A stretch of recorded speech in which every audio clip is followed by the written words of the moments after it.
Strategy in Ukraine is the identical strategy thought up by Mr. Brzezinski 25 years ago in Afghanistan. Brzezinski was the strategist for Jimmy Carter and convinced Jimmy Carter to say, look, the Russians are dominating Afghanistan with a civilian secular government. Let's create a new organization. Let's create al-Qaeda. Let's back Osama bin Laden and give his supporters weapons to begin fighting the Russians.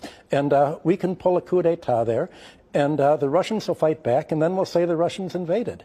And it worked. Saudi Arabia made a deal with America that they would push the Wahhabi extremists, the al-Qaeda, the most right-wing wing of the Islamic parties, and it worked. Essentially, al-Qaeda is a contract army for the United States. Well, the same thing was happening in Russia. What Brzezinski wrote was that America's faced with a possibility of not being able to rule the world unilaterally.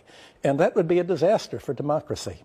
That we can't let any country's economic ability to be self-sufficient means potential military power.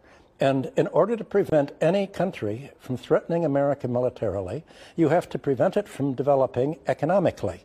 The American nightmare, Brzezinski wrote, was that Russia would get together with Germany and with Western Europe, creating Russian raw materials, German industry, and somehow, finally, Russia would become westernized. America, under Brzezinski's strategy, said this would be a disaster because if Russia's westernized, if it becomes democratic, if Europe and Russia are prosperous, then we cannot control them anymore, and they will have no reason to be NATO. We've got to stop Russia, and the place to stop this Russian-European conglomeration is to split it right at the border down Ukraine. Let's do in Ukraine what we did in Afghanistan. Let's back the crazies. Well, most of them are the former neo-Nazi groups